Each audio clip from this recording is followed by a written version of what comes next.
وہ شخص پارکنگ کی سمت آیا اور ایک کونے میں چلا گیا جہاں ایک گٹری سی پڑی تھی۔ اس نے وہ گٹری اٹھائی تو میگزین زمین پر گر پڑا۔ یہ دیکھ احمد، تیری ماں کی تصویر چھپی ہے، دیکھ اس بدذات عورت کو، یہ اب تیری ماں نہیں رہی، یہ کسی کی ماں نہیں ہے۔ وہ شخص میگزین نکال کر وہی تصاویر اپنے بچے کو دکھاتے ہوئے کہہ رہا تھا۔ عادل ہکا بکا ہو کر کبھی اس شخص کو اور کبھی میگزین میں چھپی زینب علی کی تصاویر کو دیکھ رہا تھا۔ موبائل ابھی بھی اس کے کان سے لگا تھا۔ وہ دن اس کی زندگی کا بدترین دن تھا۔ احمد کی طبیعت بہتر نہیں تھی۔ کھیتوں میں پہنچ کر بھی اس کا دھیان احمد کی طرف رہا۔ سورج سوا نیزے پر تھا جب اسے ہل چلانے سے فرصت ملی۔ اس نے احمد کی طبیعت کے پیش نظر زینب کو گڑ کی کھیر پکانے کی خصوصی تاکید کی تھی۔ اس نے سوچا آج جلدی گھر چلا جائے گا تاکہ احمد کو بھی دیکھ کر تسلی کر لے اور کھانا بھی کھا لے۔ سو وہ منشی سے خصوصی اجازت لے کر گھر کی طرف چل پڑا۔ راستے میں اس نے اپنے چچا زاد بھائی کو کلف لگی شلوار قمیض میں کہیں جاتے دیکھا۔ وہ اس کے پیچھے تھا، اس لیے اس کے کزن کی نظر اس پر نہیں پڑی تھی۔ وہ سر جھٹک کر اپنے راستے پر چلتا رہا۔ اس نے رفتار جان بوجھ کر کم کر لی تاکہ خالد بٹ سے سامنا ہونے کا امکان ہی نہ رہے۔ اسے خالد بٹ سے سخت نفرت تھی، اگرچہ خالد بٹ کی وجہ سے ہی اسے زینب جیسی بیوی ملی تھی، مگر پھر بھی خالد بٹ کی بری عادات کے باعث وہ اسے سخت ناپسند کرتا تھا۔ وہ مخصوص رفتار سے چلتا۔ جب اپنے گھر کی سمت مڑا تو اس نے خالد بٹ کو بھی اسی سمت جاتے دیکھا۔ اسے قدرے حیرت ہوئی، مگر وہ برداشت کرتے ہوئے ذرا کی ذرا مزید پیچھے ہو گیا تاکہ خالد بٹ کی نظر اس پر نہ پڑ سکے۔ اگلا منظر اس کے لیے زیادہ حیران کن تھا۔ خالد بٹ اس کے گھر کا پچھلا دروازہ بجا رہا تھا۔ ساجد اپنی حیرت پر قابو پا کر مزید پیچھے ہٹ گیا اور جب اس نے خالد کو گھر کے اندر جاتے دیکھا تو اس کی آنکھیں پھٹی کی پھٹی رہ گئیں۔ یہ کمینہ میرے گھر کیوں گیا ہے؟ اس نے باواز بلند خود سے کہا تھا۔ وہ تقریباً بھاگتا ہوا سامنے کے حصے کی طرف گیا اور دروازہ بجانا چاہا۔ نہ جانے وہ کون سی طاقت تھی جس نے اسے دروازہ بجانے سے روک دیا۔ وہ چند لمحے دروازے کے باہر کھڑا صورتحال پر غور کرتا رہا۔ اسے زینب پر یقین تھا، اس کے باوجود وہ دروازے کے بجائے دیوار پھانگ کر بہت آہستگی سے اندر کود گیا۔ سامنے کے صحن اور پیچھے کے صحن میں خاصا فاصلہ تھا۔ ساجد دبے پاؤں چلتا اس دروازے کے پیچھے جا کر کھڑا ہو گیا جہاں سے پچھلا دروازہ صاف نظر آتا تھا اور ایک کونے میں بنے کمرے میں بھی نظر پڑتی تھی۔ زینب کا پریشان چہرہ بھی اسے نظر آ رہا تھا، مگر اس پریشانی میں خوف تھا،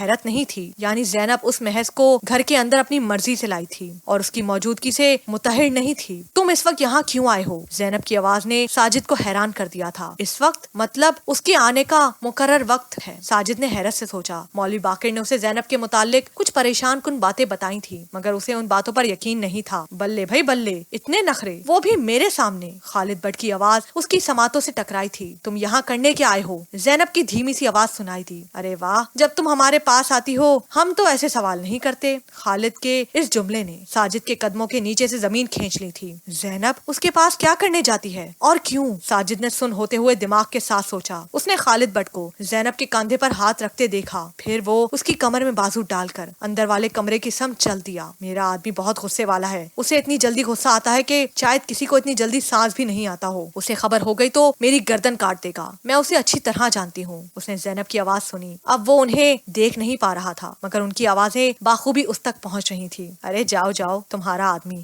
میں اسے جانتا نہیں ہوں کیا؟ مجھے کس سے ڈرانے کی کوشش کر رہی ہے؟ میں نہیں اسے ڈرتا ورتا۔ خالد بٹ کی شوخ آواز سنائی دی۔ ساجد کے ماتھے کی رگیں غصے کے مارے نمایاں ہونے لگی تھیں۔ تم سمجھتے کیوں نہیں ہو ساجی آ جائے گا؟ زینب کی پریشان کن آواز سنائی دی۔ خالد بٹ کھل کر ہنسا تھا۔ ارے میری شہزادی، اتنا ڈرتی ہو اپنے اس سنڈی جتنے ساجی سے؟ ایک پھونک کی مار ہے، مت ڈر اس سے۔ یہاں میرے پاس آ کر بیٹھ۔ ساجد بہت آہستگی سے احاطے میں داخل ہو کر مرغی کے دڑبے کے پیچھے چھپ گیا۔ یہاں سے کمرے کا منظر کافی واضح تھا۔ خالد بٹ کمرے میں بچھی واحد چارپائی پر نیم دراز تھا۔ اسی اسنا میں زینب لپک کر اس کے قریب گئی اور اس کے گھٹنے پر ہاتھ رکھ دیا۔ رب کا واسطہ ہے، کیوں مجھے تنگ کرتے ہو؟ تمہیں کیا پتا یہاں کیا کیا نہیں ہوا؟ میں نے بڑی مشکل سے بات سنبھالی تھی، ورنہ ساجی کو تو اس مولوی نے بھڑکا دیا تھا۔ وہ میرے خون کا پیاسا ہو رہا تھا، میں ہمت کر کے اسے نہ سنبھالتی تو آج تم مجھے یہاں دیکھنے کے بجائے وڈے قبرستان میں دیکھتے۔ توبہ توبہ، تم ساجی کی شکل دیکھتے تو صحیح ساری مستی بھول جاتے۔ میں بس کہہ رہی ہوں تم سے، یہاں سے چلے جاؤ۔ زینب کی منت بھری آواز سنائی دی۔ خالد بٹ کے چہرے کی مسکراہٹ بڑھ گئی۔ یہ دیکھو، میں ہاتھ چھوڑتی ہوں، چلے جاؤ نا۔ ساجد نے اپنی بیوی کو اپنے دشمن کے آگے ہاتھ جوڑتے ہوئے دیکھا، پھر خالد نے اس کے ہاتھوں کو پکڑ لیا تھا۔ ہاں ہاں چلا جاتا ہوں، میں واپس جانے کے ارادے سے ہی یہاں آتا ہوں۔ یہ تو تیرے ساجی کا گھر ہے بھائی، میں یہاں کیسے رہ سکتا ہوں؟ تو مجھے رہنے کب دے گی یہاں؟ کبھی میرے گھر آنا، تجھے کبھی ایسے بے عزت کر کے نہیں نکالوں گا، یہ میرا وعدہ ہے تجھ سے۔ وہ کسی فلمی ہیرو کی طرح بول رہا تھا۔ اس کے بعد کافی دیر تک خاموشی چھائی رہی۔ میں جا رہا ہوں مگر میں پھر ضرور آؤں گا. تو مجھے آنے سے روک نہیں سکتی. بتا,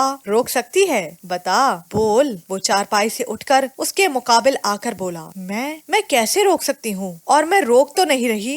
زینب کی شرمیلی سی آواز سنائی دی. ساجد کی برداشت جواب دے گئی تھی. ذلیل عورت, میں تجھے زندہ نہیں چھوڑوں گا. وہ غصے سے بھپر کر کمرے کے اندر داخل ہوا تھا. زینب اور خالد بٹ اس ناگہانی آفت سے گھبرا کر یکدم چونکے تھے. ساجد نے اندر آتے ہی زینب کے بازو کھینچ کر اسے پیچھے کی طرف دھکیلا تھا. اس کے سر پر خون سوار تھا. اس نے خالد بٹ کا گریبان پکڑنا چاہا مگر وہ جھک کر صاف بچ نکلا اور زینب کو دھکا دے کر کمرے سے باہر نکل گیا. ساجد اس کے پیچھے تھا مگر اس سے پہلے کہ وہ اس پر بھپرتا, خالد نے چارپائی پر لیٹے احمد کو گود میں اٹھا لیا. اگر تو نے ایک قدم آگے بڑھایا تو میں اس بچڑے کو جلتے ہوئے تندور میں پھینک دوں گا. وہ پھنکار کر دھمکی دینے والے انداز میں بولا. ساجد کے قدم وہیں رک گئے. میرے بیٹے کو چھوڑ دے, میں, وہ چلایا مگر خالد نے اس کی بات کاٹ دی. چھوڑ دوں گا تیرے بیٹے کو, پہلے سکون میں آ, اندر بیٹھ کر میری بات سن. خالد ناک پھلا کر بولا. ساجد غصے میں آگ بگولا ہوا جا رہا تھا مگر احمد کی وجہ سے اسے خود پر قابو پانا پڑا تھا. اے زینب, میری بات غور سے سن. خالد نے زینب کو پکارا. اپنی چنری اتار کر پھینک اور زور زور سے چلا. ایسے شور ڈال جیسے یہ تیرا ساجی تجھ پہ ہاتھ اٹھا رہا ہے, اس نے حکمیہ انداز میں کہا. ساجد کی حیرانی کی انتہا نہ رہی جب اس نے زینب کو یہ حکم مانتے ہوئے دیکھا تو وہ آگے بڑھا اور اس نے زینب کے منہ پر ایک زوردار تماچا دے مارا. تجھے حیا نہ آئی ذلیل عورت, وہ غرا کر بولا. اسے لگ رہا تھا جو زینب اس کے سامنے کھڑی ہے وہ اس زینب سے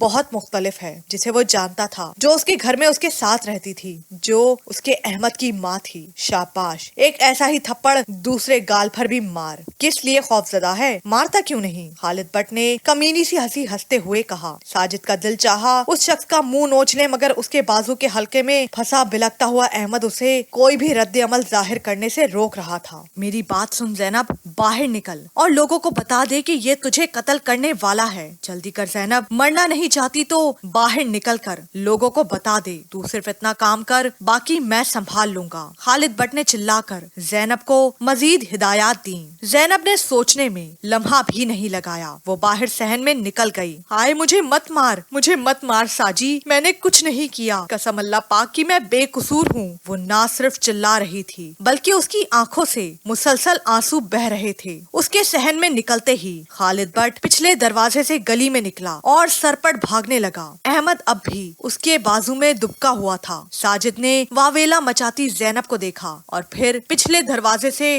باہر نکلا تاکہ خالد بٹ کے شکنجے سے احمد کو چھڑا سکے. خالد اس سے کافی فاصلے پر تھا جبکہ احمد کے رونے کی آوازیں ساجد تک پہنچ کر اسے مزید تیز بھاگنے پر مجبور کر رہی تھیں. اتنی ساری افتاد ایک ساتھ اس پر آ گئی تھیں کہ اسے سمجھ میں نہیں آ رہا تھا کہ وہ کیا کرے. خالد بٹ پھرتیلا تھا اور اس سے کہیں زیادہ تیز بھاگ رہا تھا. بھاگتے بھاگتے خالد بٹ نے احمد کو اچھال کر دور کھیتوں میں پھینک دیا. کتے, تجھے موت آئے. ہائے میرا بچہ, ساجد چلا کر بولا. خالد کہیں آگے نکل گیا تھا جبکہ ساجد کے قدم اس مقام پر آ کر رک گئے جہاں اس کا بیٹا مٹی میں لتھڑ چکا تھا. ساجد نے اس کی حالت پر تڑپتے ہوئے اسے سیدھا کیا تو اس کے منہ سے چیخ نکل گئی تھی. اس کی آنکھ میں شاید کوئی کانٹا چبھا تھا کیونکہ وہاں سے خون کی دھار نکل رہی تھی. اس نے احمد کو باہوں میں تھام لیا. کافی دیر وہ اس کی آنکھ سے ٹپکنے والے خون کو اپنی قمیض کے کونے سے صاف کرنے میں لگا رہا مگر خون بند ہونے کا نام نہیں لے رہا تھا. احمد اب رو نہیں رہا تھا بلکہ وہ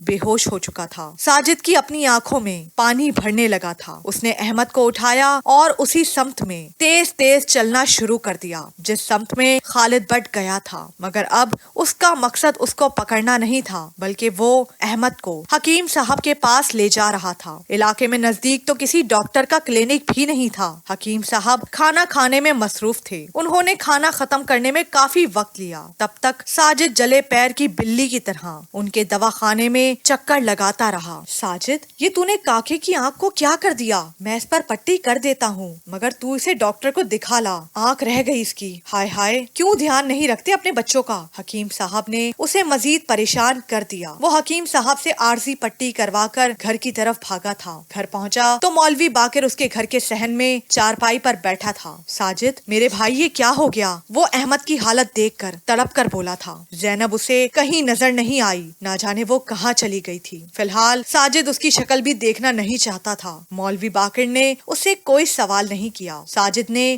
گھر میں موجود برے وقت کے لیے بچا کر رکھی ہوئی چند ہزار کی رقم نکالنی چاہی تو اسے وہاں بھی مایوسی ہوئی۔ رقم وہاں موجود نہیں تھی۔ اس نے مولوی باقر سے 975 روپے ادھار پکڑے اور اوکاڑا کی طرف جانے کے لیے بس میں سوار ہو گیا۔ یہ شہر اس کے گاؤں کے قریب تھا۔ گھر سے نکلنے سے پہلے اس نے کسی سے کوئی بات نہیں کی تھی، حالانکہ اس نے اپنے گھر کے قریب رہنے والوں میں سے کچھ لوگوں کو متجسس اور کھوجتی ہوئی نظروں سے اپنی جانب دیکھتے ہوئے پایا۔ زینب کے شور و گل نے انہیں یہ موقع دیا اور وہ خود نہ جانے کہاں غائب ہو گئی تھی۔ بھائی باقر، میرے ساتھ اچھا نہیں ہوا، اس نے مولوی باقر سے صرف اتنا کہا اور اس کے بعد وہ بس میں سوار ہو گیا تھا۔ اس کو پانی دو یار، عادل نے بہت بوجھل لہجے میں سجاد کو اشارہ کیا، جو خود ہکا بکا یہ ساری داستان ہضم کرنے کی کوشش کر رہا تھا۔ ساجد علی نامی یہ دیہاتی بہت دن سے اس کے پاس اپنے بیٹے کے علاج کے لیے آ رہا تھا۔ مالی مشکلات کا شکار یہ شخص اسے کبھی بھی قابل ذکر نہیں لگا تھا اور اب اپنے کلینک کے ریٹائرنگ روم میں بیٹھے اس شخص کی داستان سن کر اس کی دلچسپی ایک دم بڑھ گئی تھی۔ اخبارات میں جس طرح اس شخص کے ظلم و ستم کی داستان کو پیش کیا جا رہا تھا،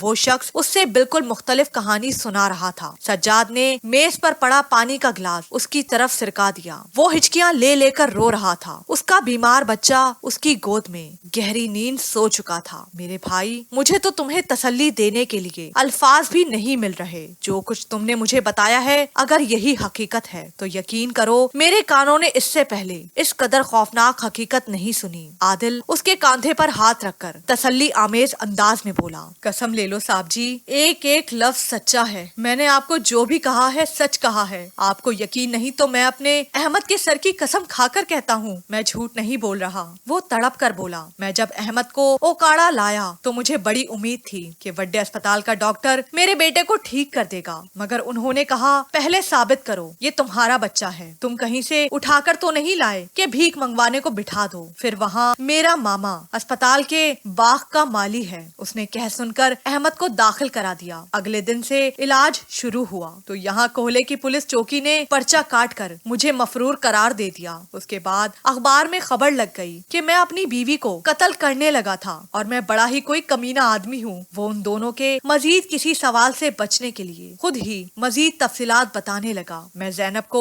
قتل نہیں کرنا چاہتا تھا، مجھ میں اتنی ہمت ہی نہیں کہ میں ایک بلی کا بچہ مار سکوں، تو بھلا میں ایک جیتی جاگتی زنانی کو کیسے مار سکتا ہوں؟ مگر پولیس نے میرے خلاف جو پرچہ کاٹا ہے وہ قتل کا ہے جی۔ میرے وڈوں میں آج تک کسی نے تھانے کچہری کی شکل نہیں دیکھی۔ ہم شریف لوگ ہیں جی، مگر ایک ذرا سی غلطی نے مجھے کیا سے کیا بنا دیا۔ مجھے پتہ ہی نہ چل سکا کہ زینب اچھی عورت نہیں۔ جب خالد نے اس کو اس کے پکی واس ماں پیو خانہ بدوش ماں باپ سے خریدا تو اس نے خود میرے پاؤں میں بیٹھ کر کہا تھا کہ مجھ سے شادی کر لو۔ خالد اس کو ورنہ بہت ذلیل کرتا، وہ بہت برا آدمی ہے، اور پھر بھی زینب نے اس سے یاری لگا لی۔ میں اس دن سے پچھتاتا پھر رہا ہوں۔ اوکاڑے میں ڈاکٹر نے جواب دے دیا تو میں یہاں لاہور اپنے احمد کو اسپتال لایا، مگر میرے ماما نے کہا ڈاکٹر کو گھر پہ دکھاؤ، ورنہ اسپتال میں تو کوئی پولیس کا بھی ڈر رہتا ہے۔ میں تو جی بس ایک قصہ بن کر رہ گیا ہوں۔ بھلا ایسا بھی سنا کبھی کسی نے کہ ایک زنانی جو بد کردار ہو اور پھر بھی سب اس کا ساتھ دے؟ مجھے میرے مامے نے بتایا کہ اخبارات میں زینبے کے متعلق بہت ساری خبریں آئی ہیں، بہت ساری باتیں آئی ہیں، مگر آپ یقین کریں صاحب جی، وہ جو بھی کہتی ہے جھوٹ کہتی ہے، بکواس کرتی ہے۔ ہاں میں مانتا ہوں میں نے اسے تھپڑ مارا تھا، مگر اب یہ بھی تو دیکھیں کہ وہ غلط عورت ہے۔ مجھے اس کو خالد بٹ کے ساتھ دیکھ کر غصہ آ گیا تھا۔ آپ خود بتائیے صاحب جی، آپ اپنی زنانی کو کسی غیر مرد کے ساتھ، لا حول ولا قوت۔ تم اپنی بات کرو بھائی۔ سجاد اس کی بات کاٹ کر فوراً بولا، میں اپنے پنڈ واپس نہیں جا سکتا کیونکہ وہاں سب میرا مذاق اڑاتے ہیں، حالانکہ سب کو پتا ہے میرا کوئی قصور نہیں، مگر پھر بھی سب کو لگتا ہے جیسے میں کوئی لطیفہ ہوں، اور پھر پولیس میرے پیچھے ہاتھ دھو کر پڑ گئی ہے۔ میری یہی غلطی ہے نا کہ میں نے ایک بد کردار عورت کے ساتھ شادی کی اور اس شادی کو نبھایا بھی، اب وہی میرا منہ کالا کر گئی تو میں کیا کروں صاحب جی؟ میں نے تو آج تک اسے